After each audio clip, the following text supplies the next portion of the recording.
নমস্কার বন্ধুরা, আমার রান্না বান্না চ্যানেলে তোমাদের সকলকে স্বাগত জানাই। আজ আমি কুমড়ো দিয়ে একটি নিরামিষ তরকারি বানাবো। রুটি পরোটার সাথে খেতে তো অপূর্ব লাগবে। এই কুমড়োর তরকারিটি ভাতের সাথেও খেতে দুর্দান্ত লাগবে। বানানোর পদ্ধতি একদমই সোজা।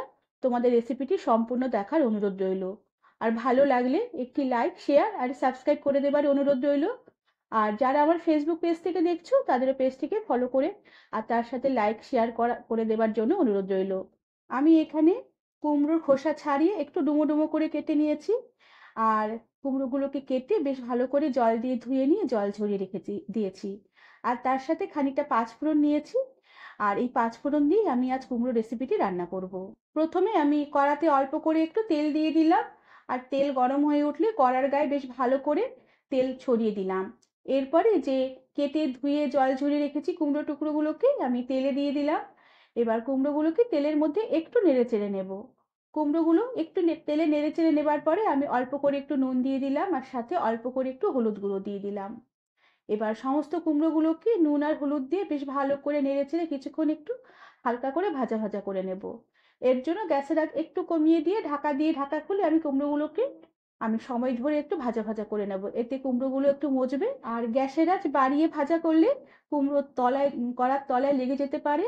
এতে কুমড়োগুলো ভালোভাবে মজবে না। আর কুমড়োর মধ্যে যে জলসা ভাবটা আছে সেই জলসা ভাবটা রয়ে যাবে, তরকারিটা খেতে অতটা ভালো লাগবে না। এর জন্য গ্যাসের আঁচ একটু কমিয়ে দিয়ে ঢাকা খুলে একটু সময় ধরে কুমড়োগুলোকে হালকা করে ভেজে নিতে হবে। আর এরপরে আমি এই সমস্ত ভাজা কুমড়োগুলোকে কড়া থেকে বেশ ভালো করে তেল ছেঁকে উঠিয়ে রেখে দিলাম। এরপরে ওই কড়াতেই আমি আবারও অল্প করে সামান্য একটু তেল দিলাম। আর তেলটা হালকা করে গরম করে নিয়ে আমি অল্প করে 1 চিমটির মতন হিং ফোড়ন দিলাম।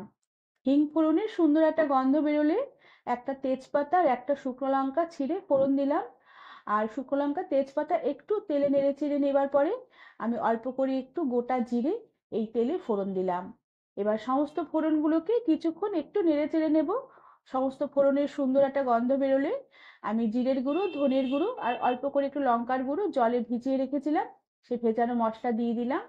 আর তার সাথে আদা আর কাঁচা লঙ্কা একসাথে বেটে রেখেছিলাম সেই আদা আর কাঁচা লঙ্কা বাটা দিয়ে দিলাম। সাথে পরিমাণ মতো নুন দিলাম আর পরিমাণ মতো হলুদ গুঁড়ো দিলাম। এবার সমস্ত মশলাগুলোকে বেশ ভালো করে নেড়েচেড়ে কিছুক্ষণ একটু কষিয়ে নেব, যাতে মশলার বাড়তি জলটুকু শুকিয়ে গিয়ে মশলা থেকে তেল বেশ আলাদা হয়ে আসে। মশলা থেকে তেল আলাদা হয়ে এলে আমি খানিকটা কাঁচা ছোলা জলে ভিজিয়ে সেদ্ধ করে রেখেছিলাম সে সেদ্ধ ছোলা অল্প করে দিয়ে দিলাম। এবার এই ছোলার সাথে মশলাও বেশ ভালো করে নেড়েচেড়ে আবারও কিছুক্ষণ কষিয়ে নেব।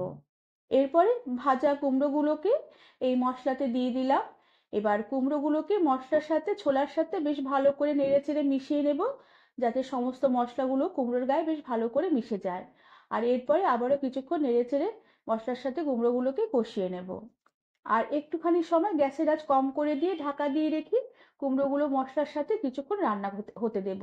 এতে মশলার ফ্লেভারগুলো কুমড়োর মধ্যে ঢুকবে আর কুমড়োটা তাড়াতাড়ি একটু মজে আসবে। এরপরে এই তরকারিটা একটু মাখা মাখা করে নেবার জন্য আমি যে পাত্রে কুমড়ো ভাজা তুলে রেখেছিলাম সেই পাত্রটা ধুয়ে অল্প করে সামান্য একটু জল দিয়ে দিলাম।